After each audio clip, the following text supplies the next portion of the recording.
विवाह हुए थे। तो कहा जाता है भगवान कन्हैया का सबसे पहला विवाह रुक्मिणी के साथ हुआ, दूसरा विवाह भगवान का जमवंती की बेटी जमवंती के साथ हुआ, तीसरा विवाह भगवान का सत्यभामा के साथ हुआ, चौथा विवाह भगवान का कालिंदी के साथ हुआ, पांचवा विवाह मित्रविंदा के साथ हुआ, छठवां विवाह भगवान का शीलभद्रा के साथ हुआ, सातवां विवाह भगवान का सत्या के साथ हुआ, आठवां विवाह भगवान का लक्ष्मणा के साथ हुआ। ऐसे भगवान के हुए 8 विवाह। फिर बची 16,100 कन्याएं। दादा तो एक भौमासुर नाम का राक्षस था, उसने अपने जीवन में ये संकल्प लिया था कि वो 20,000 कन्याओं के साथ में विवाह करेगा। तो उस राक्षस को जो भी कन्या अच्छी लग जाती थी उसे पकड़ करके जेल में डाल देता था। ऐसे उस राक्षस ने धीरे धीरे धीरे धीरे करके 16,100 कन्याओं को बंदी बना लिया। उन 16,100 कन्याओं ने भगवान से प्रार्थना की कि हे नाथ मेरी रक्षा करो आके। तब द्वारकाधीश भगवान श्री कृष्ण आए, आकर के भौमासुर राक्षस से युद्ध किया, युद्ध में उसका वध किया और वध करके 16,100 कन्याओं को आजाद कराया। अब जब भगवान ने 16,100 कन्याओं को आजाद कराया तो दादा भगवान ने उन कन्याओं से कहा अब तुम आजाद हो, अपने अपने घर जाओ। तो उन 16,100 कन्याओं ने जवाब दिया प्रभु जब सीता जैसी स्त्री के चरित्र पर लोग कलंक लगा सकते हैं तो मैं तो बड़ी तुच्छ हूँ ना, मुझे घर परिवार वाले ये समाज अपनाएंगे नहीं, इसलिए हे प्रभु आप ही मुझे अपना लीजिए।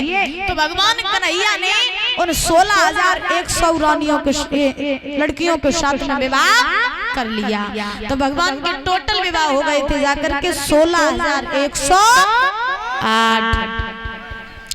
तो भगवान ने जब 16,108 विवाह किए, द्वारका में विवाह करके आए, बड़े आनंद से अपना जीवन यापन करने लगे। धीरे धीरे धीरे धीरे समय व्यतीत हुआ, 16,108 रानियों ने गर्भ धारण किया। दादा सुन लो, 16,108 रानियों ने गर्भ धारण किया और जब गर्भ धारण किया तो 16,108 रानियों के गर्भ से एक एक कन्या ने जन्म लिया और 10-10 पुत्रों ने जन्म लिया। तब भगवान कन्हैया की टोटल संतान हुई थी जाकर के 1,61,080। भगवान की टोटल संतान 1,61,080। इतनी संतानें हुई प्रभु की। फिर बड़े आनंद से आज भगवान अपना जीवन यापन करने लगे द्वारका में रह करके। बोलिए द्वारकाधीश भगवान श्री कृष्ण की, बोलिए आज के आनंद की जय जय श्री राधे। बैठ जाओ मेरी माँ, बैठ जाओ। ऐसे भगवान ने विवाह किया। अब एक प्रसंग यहाँ पर ये उठता है कि भगवान ने सबसे ज्यादा प्रेम किया राधा जी से। फिर राधा कहाँ गई?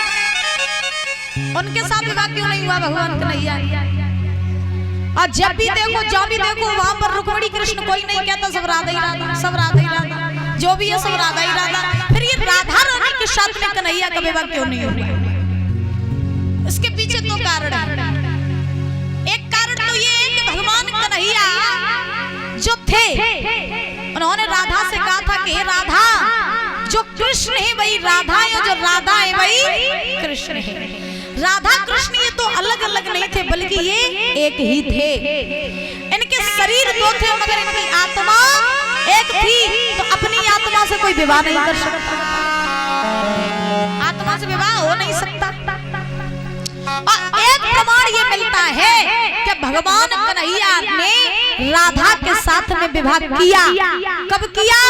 महाराज भांडीर वन में ब्रह्मा जी ने राधा कृष्ण का विवाह करवाया था। भांडीर वन में, ये बरसाने के पास में ही भांडीर वन है, कभी जाना तो घूम के आना।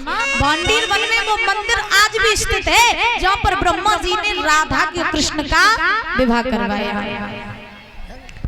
तो एक प्रमाण ये मिलता है कि राधा कृष्ण एक ही थे इसलिए विवाह नहीं हुआ, और एक प्रमाण ये मिलता है कि उनका विवाह ब्रह्मा जी ने कराया था। तो आपको जो भी अच्छा लगे वो मान लेना। बोलिए गोविंद भगवान की। क्या बात है भैया, बैठते जाओ जल्दी जल्दी, शांति का सहयोग बना करके रखो, जल्दी जल्दी बैठते जाओ। तो भगवान कन्हैया ने इस प्रकार से 16,108 विवाह किए। अब आइए ताली बजा करके बड़े भाव से बोलेंगे, उसके बाद कथा में प्रवेश